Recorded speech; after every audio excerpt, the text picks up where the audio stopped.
Let's also talk about Fergie. Sarah Ferguson's charity, Sarah's Trust, has announced that it will close for the foreseeable future. This comes just days after new details emerged about her friendship with Jeffrey Epstein. Andrew? Well, it is extraordinary. I mean, it's quite sad. We spoke about it last year. Is that a lot of the charities instantly distanced themselves from Fergie, as she's known, as more and more of these revelations came out about the extent of her relationship. Perhaps the most shocking thing of all, Gabriella, is the timing on this, because she denied any sort of contact with Epstein. And what happened is, after his conviction and imprisonment for his offences, she was still in contact. That's what the latest revelations show. Shocking. And it is completely shocking. And what's happened, so the Sarah's Trust, and this is the sad thing about it, because it was doing good work. It was established in 2020, and this is what they say. It's dedicated to supporting frontline grassroots work to address the humanitarian and environmental crisis, the hunger crisis, and issues perpetuating cycles of extreme poverty. They've realised they cannot continue. Sarah has been tainted in this way, and her association with Epstein is becoming more and more apparent, and lots of details, and humiliating details, not just for Sarah herself, but also obviously for her two children. Well, let's talk about those two children. We're learning more about how Beatrice and Eugenie are feeling. And of course, it would be a shock to no one that they are feeling appalled and embarrassed.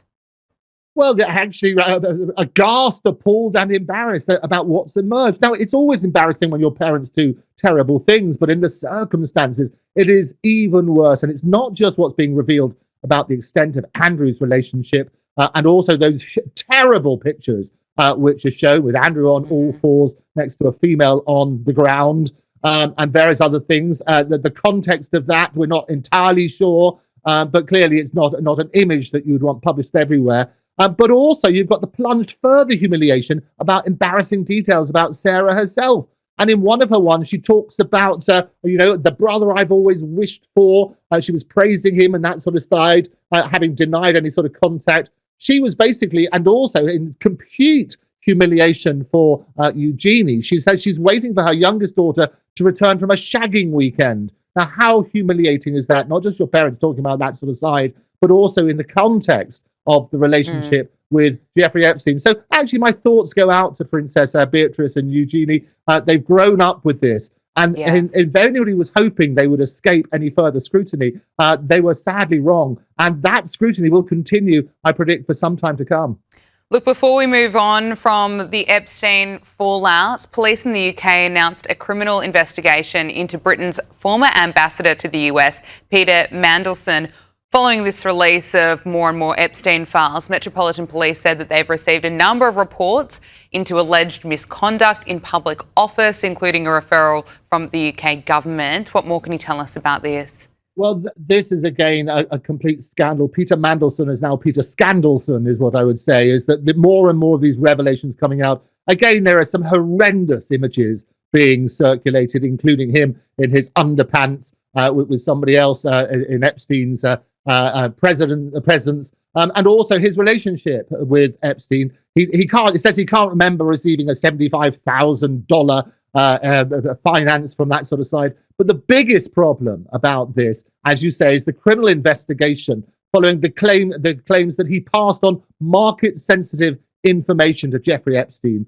And Mandelson was a key figure in the government at that stage. It was the Cabinet Office have referred the matter to the police, and basically it's internal government information. It's really incredibly shocking. He was business secretary at the time in 2009.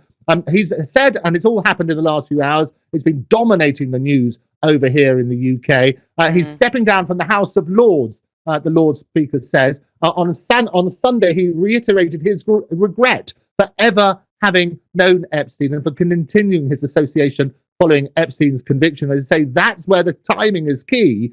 When you sort of turn around, he'd already been convicted and Mandelson was still in contact. He has been approached for further comment. And he's basically said, look, he can't recall all of it. He wasn't sure if the photos may have been doctored or the documents doctored or whatever. But there is a process. Whilst he will not sit in the Lords, there is a process about removing his title. And that process is now going to be looked at. And there could well be a vote in the Commons here tomorrow as the government published more information relating to Mandelson. And again, the question will be, because he was appointed to that incredibly important position as the UK's ambassador to the US, what was the process that went through? What was known when he had that appointment? And I always say, look, sunlight is the best disinfectant when you're looking at that sort of side. And certainly, trust comes in on foot and leaves on horseback. And trust is at an all-time low in certain parts of the political parties at this moment. And this is only going to fuel that fire.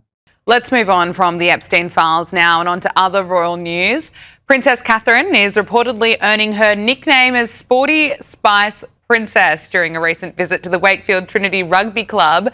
The Princess of Wales spoke about her own sporting history, noting that she played lots of netball in school. Oh, she is. And listen, isn't it so refreshing to have positive news to talk about with the royal family? And Princess Catherine she's the epitome of dignity, the epitome of grace, and the epitome. She is the people's princess, as a phrase coined beforehand for Princess Diana. But also she shows this sporting prowess. Sporty Spice Princess is the nickname on the field, and also she's very, very good in the kitchen, apparently. And what happened, this was down in Wakefield Trinity Rugby Club. She spoke about her own sporting history. She notes she plays lots of netball, but skipped rugby and football. And what happened, she wasn't officially involved in rugby, but joins when family play together at home. And her youngest son, Prince Louis, he takes part in rugby tops session. It's a great way of doing it. It's a sort of non-contact sports where you grab a tag as opposed to tackling people. And obviously Prince George, he's becoming a pro. George, now, if we play at home, I do not want to get tackled by George, the princess shared. Well, he's getting a big lad and we see more and more of him. But she's done all sorts of things, from scuba diving to getting involved with curling, you know, putting things on the ice and stuff like that. And she's very much one of the people. She's very relatable. She's adored by the public over here, as we discussed last time when we looked at the Royals polls. Oh, she's adored absolutely everywhere. Not sure about Prince Harry, though, and we have to speak about him. He was recently in the UK and he's likely to return for one special reason. What's that?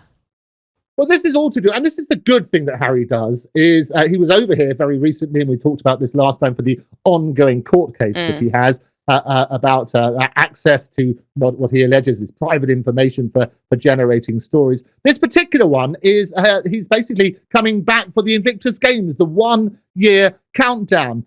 He founded the Invictus Games in 2014. It was the international contest, and again, this is a positive thing, and it's good to say that, for wounded, injured and sick armed force members and veterans and their families. So he's predicted to come over here in July in Birmingham. There will be a series of events heralding the 1-year countdown for the Invictus Games. And I always say, look, in amongst the other stuff, and we often in the media talk about the bad stuff about Harry and Meghan, this is one of the good things that he does. So praise where praise is due. He will be due over here. There will be the usual questions, Gabriella, about security arrangements and so on and so forth. Will Meghan come with him? Will the two grandchildren, which King Charles basically would be delighted to see, will they come? But all of that will depend on these security arrangements. You remember last year I spoke about he lost his court case about being able to force that and guarantee that every time. So it's been decided on a case-by-case basis.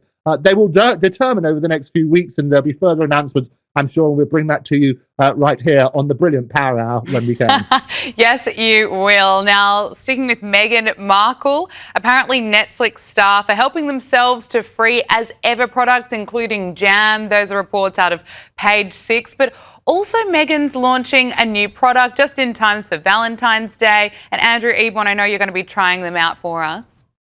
Oh, well, I do, and I tried the jam. Well, as I say, it was spam jam or scam jam, because you couldn't call it jam because it didn't have the right amount of sugar and things like that in it. And I actually quite liked it. It was a bit bitter, like some of the comments that were made about the product. But they are eye-watering in terms of cost. What's happening about the excess product, if you like? Netflix starts to be helping themselves to these as-ever products in their streamer's Los Angeles office. And they're filled with all sorts of wares that what's happened. Apparently, there are storage rooms full of this stuff.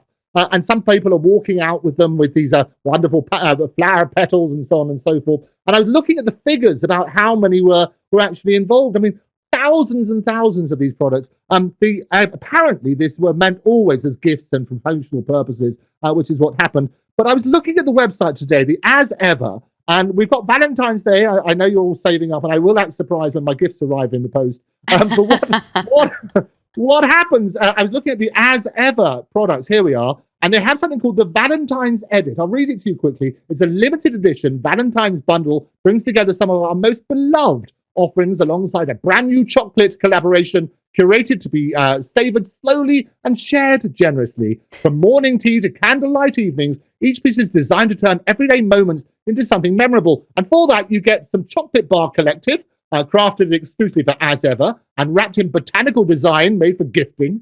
You get paired with our strawberry and raspberry spreads, presented with keepsake packaging. We've looked at that as well. And also, you made to linger longer after the last spoonful, and you get a pour of hibiscus tea. Adds a floral, gentle, tart note, while flower sprinkles. You have to have those, don't you? Of course. Invite a playful finishing touch.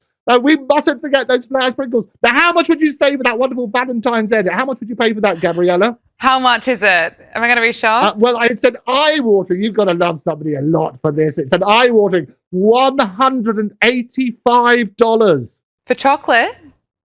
For chocolate and flower sprinkles. Stuff, and the tea and the bits and pieces. And, of course, those very, very important flower sprinkles. You must love somebody a lot to give them one of those packages. You know, I love chocolate. I would spend a lot of money on chocolate. I'm not sure I would spend that amount for Meghan Markle's chocolate and flower sprinkles, but I know you're going to try it for us. You're going to report back and tell us if it was really worth it. The sacrifices I make for you, Gabriella. And we appreciate it so much. Andrew Eborn, lovely to talk to you. Thank you for joining us.